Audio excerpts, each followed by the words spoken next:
ಬೆಂಗಳೂರು ಇತ್ತೀಚಿನ ದಿನಗಳಲ್ಲಿ ಯಾಕೋ ಕ್ರೈಮ್ ಸಿಟಿಯಾಗಿ ಮಾರ್ಪಡ್ತಿದ್ಯಾ ಎನ್ನುವಂತ ಆತಂಕ ನಮ್ಮೆಲ್ಲರನ್ನು ಕೂಡ ಕಾಡತೊಡಗಿದೆ. ದಿನ ಬೆಳಗಾದ್ರೆ ದರೋಡೆ, ಕೊಲೆ, ಸುಲಿಗೆ, ಕಿಡ್ನಾಪ್ ಪ್ರಕರಣಗಳು ಕೂಡ ಹೆಚ್ಚಾಗ್ತಾ ಇದೆ. ಈ ಒಂದು ನಿಟ್ಟಿನಲ್ಲಿ ಇದೀಗ ಮಾಜಿ ವಿಧಾನ ಪರಿಷತ್ ಸದಸ್ಯನೋರ್ವನನ್ನ ಮಧ್ಯರಾತ್ರಿ ಅಡ್ಡಗಟ್ಟಿ ನಿನ್ನನ್ನು ಕೊಲ್ಲಲು 10 ಕೋಟಿ ರೂಪಾಯಿ ಸುಪಾರಿಯನ್ನು ಕೊಟ್ಟಿದ್ದಾರೆ, ನೀನು ಹಣ ಕೊಡ್ಲಿಲ್ಲ ಅಂತಂದ್ರೆ ನಿನ್ನನ್ನ ಮುಗಿಸುವುದಾಗಿ ಅಂತೇಳಿ ಬೆದರಿಕೆ ಹಾಕಿರುವಂತಹ ಒಂದು ಆತಂಕಕಾರಿ ಘಟನೆ ಇದೀಗ ಆನೇಕಲ್ ತಾಲೂಕನ್ನ ಬೆಚ್ಚಿ ಬೀಳಿಸಿದೆ. ಇನ್ನು ಆ ಮಾಜಿ ವಿಧಾನ ಪರಿಷತ್ ಸದಸ್ಯ ಯಾರು ಅಂತೀರಾ, ಅದೆಲ್ಲವನ್ನು ಕೂಡ ದೃಶ್ಯಗಳಲ್ಲಿ ನೋಡೋಣ ಬನ್ನಿ.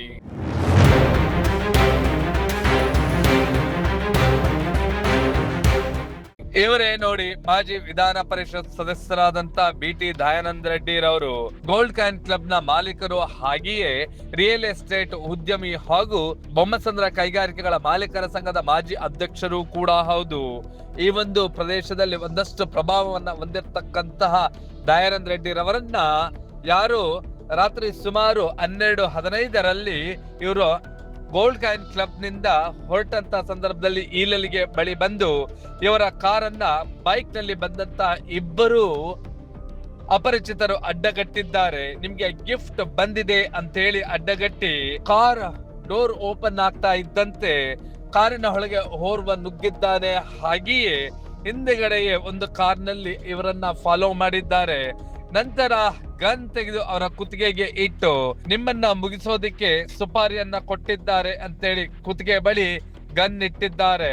ನಂತರ 3 ಕೋಟಿಗೆ ಡಿಮ್ಯಾಂಡ್ ಮಾಡಿದ್ದಾರೆ. ಆ ನಂತರ ಮಾತುಕತೆಯಲ್ಲಿ 2 ಕೋಟಿಗೆ ಒಪ್ಪಿಕೊಂಡಂತ ಕಿಡ್ನಾಪರ್ಸ್ ಈಗ ನನ್ನ ಬಳಿ ಹಣ ಇಲ್ಲ, ಬೆಳಗ್ಗೆ ಬ್ಯಾಂಕ್ ಓಪನ್ ಆಗ್ತಾ ಇದ್ದಂಗ್ಲೆ ನೀಡ್ತೇನೆ ಅಂತ ಹೇಳಿ ದಯಾನಂದ ರೆಡ್ಡಿರವರು ತಿಳಿಸ್ತಾ ಇದ್ದಂತೆ ಚಂದಾಪುರದ ಬಳಿ ಬಿಟ್ಟು ಇವರನ್ನ ಹೋಗಿದ್ದಾರೆ. ನಿನ್ನೆ ರಾತ್ರಿ ಸುಮಾರು 12:15 ನಮ್ಮ ಗೋಲ್ಡ್ ಕಾಯಿನ್ ಕ್ಲಬ್ಬಿಂದ ಮನೆ ಕಡೆ ಬರುವಾಗ ಈ ಲಲ್ಗೆ ಗ್ರಾಮದಲ್ಲಿ ನಮ್ಮ ಕಾರನ್ನ ಒಂದು ಬೈಕ್ನಲ್ಲಿ ಅಡ್ಡ ಹಾಕಿ ಒಂದು ಗಿಫ್ಟ್ ಇದೆ ನಿಮಗೆ ಅಂತೇಳಿ ತೋರಿಸಿದಾಗ ನಮ್ಮ ಡ್ರೈವರ್ ಸ್ಟಾಪ್ ಮಾಡಿದ್ದಾನೆ. ಸ್ಟಾಪ್ ಮಾಡಿದ ತಕ್ಷಣ ಅವರು ಡೋರ್ ತೆಗೆದು ಕಾರ್ ಒಳಗಡೆ ಎತ್ಕೊಂಡು ನನಗೆ ಗನ್ ತೋರಿಸಿ, ಆಮೇಲೆ ಇನ್ನು ಸ್ವಲ್ಪ ಒಂದು 100 ಮೀಟ್ರ್ ಹೋಗೋ ಹೊತ್ತಿಗೆ ಇನ್ನೊಂದು ಕಾರ್ ಬಂದು ಡ್ರೈವರನ್ನು ಕೂಡ ಹಿಂದೆ ಹಾಕಿ ಅವರೇ ಕಾರ್ ತಗೊಂಡು ಅಲ್ಲಿಂದ ಜಿಗಳದ ಸೂರ್ಯ ಸಿಟಿ 3rd ಫೇಸ್ಗೆ ನಿರ್ಜನ ಪ್ರದೇಶಕ್ಕೆ ತಗೊಂಡೋದು. ಸುಮಾರು 12:15ರಿಂದ ಬೆಳಗ್ಗೆ 4:15 ತನಕ 5 ಗಂಟೆ ಕಾಲ ಸತತವಾಗಿ ಅವ್ರ ಜೊತೆ ಮಾತಾಡಿಕೊಂಡೇ ಮ್ಯಾನೇಜ್ ಮಾಡಿದೆ. ಅಷ್ಟೊತ್ತಿಗೆ ಬೆಳಕಾಯಿತು.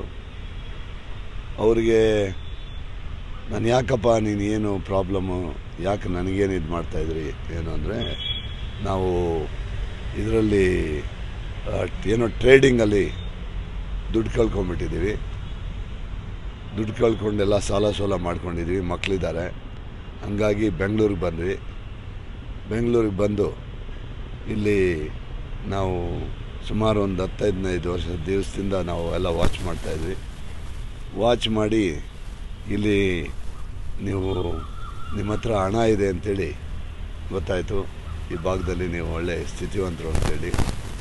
ಅದಕ್ಕೆ ನಮಗೆ ಈಗ ಇದನ್ನ ಮಾಡಲಿಕ್ಕೆ ನಮಗೆ 10 ಕೋಟಿ ರೂಪಾಯಿ ಸುಪಾರಿ ಕೊಟ್ಟಿದ್ದಾರೆ. ನಾನು ಹೇಳಿದೆ, ಸುಪಾರಿ ಕೊಡೋಕ್ಕೆ ನಾನೇನು ಮಾಡಿದ್ದೀನಿ, ಏನಂಥದ್ದೇನಿಲ್ಲ ಅಂತೇಳಿ ಇದು ಮಾಡಿದಾಗ, ಇಲ್ಲ ನೀವು ಆಮೇಲೆ ಎಲ್ಲ ನಾವು ಎಲ್ಲ ವಿಕಿಪೀಡಿಯಾ ಎಲ್ಲ ನೋಡಿದ್ವಿ, ನೀವೆಲ್ಲ ಮಕ್ಕಳನ್ನೆಲ್ಲ ಅಡಾಪ್ಟ್ ಮಾಡ್ಕೊಂಡಿದ್ರಿ, ಹಾಗಾಗಿ ನಿಮ್ಮನ್ನು ಏನು ನಿಮಗೆ ತೊಂದರೆ ಮಾಡಲಿಕ್ಕೆ ನಮ್ಮ ಮನಸ್ಸು ಬರ್ತಾಯಿಲ್ಲ. ನಾವು ನಿಮ್ಮ ಇದು ಕೆಲಸ ನೋಡಿ ಇನ್ಸ್ಪೈರ್ ಆಗಿದ್ದೀವಿ. ಆದರೆ ನಾವೀಗ ನಮಗೆ 10 ಕೋಟಿ ಅಡ್ವಾನ್ಸ್ ಕೊಟ್ಬಿಟ್ಟಿದ್ದಾರೆ, 3 ಕೋಟಿ ಖರ್ಚು ಮಾಡಿಬಿಟ್ಟಿದ್ದೀವಿ, ಅದರಲ್ಲಿ ಇನ್ನು 7 ಕೋಟಿ ಹಂಗೆ ಇದೆ.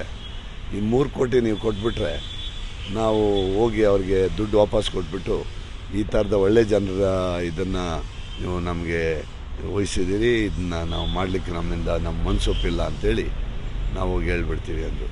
ಈಗ ಬಿಟಿ ದಯಾನಂದ ರೆಡ್ಡಿ ರವರು ಅತ್ತಿಬೇಲೆ ಪೊಲೀಸ್ ಠಾಣೆಯಲ್ಲಿ ದೂರನ್ನ ದಾಖಲಿಸಿದ್ದಾರೆ. ದೂರನ್ನ ದಾಖಲಿಸಿಕೊಂಡಂತ ಪೊಲೀಸ್ನವರು ತನಿಖೆ ಆರಂಭಿಸಿದ್ದಾರೆ. ದಯಾನಂದ ರೆಡ್ಡಿ ಹೇಳಿ ಕೇಳಿ ಓರ್ವ ಬಿಸ್ನೆಸ್ ಮೆನ್ ಹಾಗೂ ಮಾಜಿ ವಿಧಾನ ಪರಿಷತ್ ಸದಸ್ಯರು ಕೂಡ ಹೌದು. ಯಾರೋ ಇವರಿಗೆ ತಿಳಿದಿರ್ತಕ್ಕಂಥವ್ರೆ ಇವರನ್ನ ಈ ರೀತಿಯಾಗಿ ಕಿಡ್ನಾಪ್ ಮಾಡಿ ರ್ಯಾನ್ಸಮ್ಗೆ ಡಿಮ್ಯಾಂಡ್ ಮಾಡಲು ಹೊಂಚು ಹಾಕಿದ್ರ. ಆದ್ರೆ ಯಾವುದೇ ಅಪಾಯ ಆಗದೆ ಇವರ ಅದೃಷ್ಟ ಚೆನ್ನಾಗಿತ್ತು ಅಂತ ಕಾಣುತ್ತೆ, ಇವರನ್ನ ಬಿಟ್ಟು ಕಳಿಸಿದ್ದಾರೆ. ಎಷ್ಟು ಒಳ್ಳೆ ರೀತಿಯಲ್ಲಿ ಕೆಲವೇ ಗಂಟೆಗಳಲ್ಲಿ ಅಪರಾಧಿಗಳನ್ನ ಹಿಡಿದು ಆಮೇಲೆ ಗೊತ್ತಾಗಿದ್ದೇನೆಂದರೆ ಅವ್ರು ಇಲ್ಲೇ ಎಡವನಹಳ್ಳಿ ಹತ್ರ ಎಲ್ಲೋ ಬಾಡಿಗೆ ಮನೆ ಮಾಡಿಕೊಂಡು ಸ್ಥಿತಿವಂತರ ಮನೆಗಳಿಗೆ ಹೊಂಚಾಕಬೇಕು ಅನ್ನುವಂಥ ಒಂದು ಇದರಲ್ಲಿ ಇಲ್ಲಿ ಬಂದು ಮನೆ ಮಾಡ್ಕೊಂಡಿದ್ದಾರೆ ಅಂತೇಳಿ ಗೊತ್ತಾಯಿತು. ಇನ್ನು ಪೊಲೀಸ್ ತನಿಖೆ ಮುಂದುವರಿತಾ ಇದೆ. ಒಂದು ಕಾರು ಮತ್ತು ಒಂದು ಬೈಕನ್ನು ತಗೊಂಬಂದು ಅಡ್ಡ ಹಾಕಿ ಈ ರೀತಿಯನ್ನು ಮಾಡಿದ್ದಾರೆ. ಈಗ ಪೊಲೀಸು FIR ಆಗಿದೆ ಮತ್ತು ಅವ್ರನ್ನ ಅರೆಸ್ಟ್ ಮಾಡಿದ್ದಾರೆ. ಈಗ ಪೊಲೀಸು ಕಸ್ಟಡಿಯಲ್ಲಿ ಇದ್ದಾರೆ. ಜನ ಇದ್ರು ಸರ್? 4 ಜನ. ಸರ್ ಅಂದರೆ ನಿಮ್ಮನ್ನು ಕೊಲೆ ಮಾಡಲಿಕ್ಕೆ ಸುಪಾರಿ ಕೊಟ್ಟಿದ್ದಾರೆ ಅಥವಾ ಕಿಡ್ನಾಪ್ ಮಾಡಲಿಕ್ಕೆ ಅಂತ ಏನು ಹೇಳಿದ್ರು ಸರ್? ಅಂದರೆ ಇಷ್ಟು ದುಡ್ಡು ಕೊಟ್ಟರೆ ಬಿಡಿ, 10 ಕೋಟಿ ಕೊಟ್ಟರೆ ಬಿಡಿ. ಸರ್ ಅಲ್ಲ, ಫೈನಲ್ ಆಗಿ ಎಷ್ಟು ಕೋಟಿ ಕೊಡಿ ಬಿಡ್ತೀವಿ ಅಂತ ಹೇಳ್ಬಿಟ್ಟು ಎಷ್ಟು ಬೈಕಲ್ಲಿ ಬಂದಿರೋ ಕಾರಲ್ಲಿ ಬಂದಿದ್ರು? ಒಂದು ಬೈಕು ಒಂದು ಕಾರು. ಸರ್ ಇನ್ನೊಂದು, ನೀವು ಪೊಲಿಟಿಕಲಲ್ಲಿ ಇದ್ರಿ ಮತ್ತು ಉದ್ಯಮಿಯಾಗಿದ್ದೀರಿ, ಬೇರೆ ಏನಾದರೂ ಉದ್ದೇಶ ಇದ್ದು ಬೇರೆ ಯಾರಾದರೂ ಇದು ಮಾಡಿರೋದು? ಅದೆಲ್ಲ ಪೊಲೀಸ್ ತನಿಖೆಯಿಂದ ಹೊರಗಡೆ ಬರಬೇಕು. ಈಗ ಕಾರ್ ಹತ್ತಿದ ತಕ್ಷಣ ಅವ್ರು ಏನಾದ್ರು ನಿಮ್ಮನ್ನ ಅಸಾಲ್ಟ್ ಏನಾದ್ರು ಮಾಡಿದ್ರ? ನನಗೇನು ಅಸಾಲ್ಟ್ ಮಾಡಿಲ್ಲ, ಗನ್ ತೋರಿಸಿದ್ರು. ಆದರೆ ಗನ್ನನ್ನು ನಾನು ಬಿಗಿ ಹೋಲ್ಡ್ ಮಾಡಿಕೊಂಡು ಒಂದು ಕೈಯಲ್ಲಿ ಗನ್ ಹೋಲ್ಡ್ ಮಾಡಿದೆ, ಇನ್ನೊಂದು ಕೈಯಲ್ಲಿ ಹಗ್ಗ ಕಟ್ಟಲಿಕ್ಕೆ ಶುರು ಮಾಡಿದ್ರು. ಹಗ್ಗನೂ ಬಿಟ್ಟಿಲ್ಲ ಅವ್ರು ಕಟ್ಟಲಿಕ್ಕೆ. ಸೊ ಅವ್ರನ್ನ ಯಾವ ರೀತಿ ನಾನು ಹ್ಯಾಂಡ್ಲ್ ಮಾಡಿದೆ ಅಂತ ನಂಗೆ ಗೊತ್ತಿಲ್ಲ. ಒಟ್ಟಲ್ಲಿ 4 ಜನ ಹ್ಯಾಂಡ್ಲ್ ಮಾಡಿ ಬೆಳಗ್ಗೆ 5 ಗಂಟೆ ತನಕ ಏನು ಮೈಯಲ್ಲಿ ಒಂದು ಸ್ಕ್ರಾಚ್ ಇಲ್ಲದೆ ಹ್ಯಾಂಡ್ಲ್ ಮಾಡಿ ಬೆಳಗ್ಗೆ ಹೋಗಿ ಪೊಲೀಸ್ ಸ್ಟೇಷನ್ಗೆ.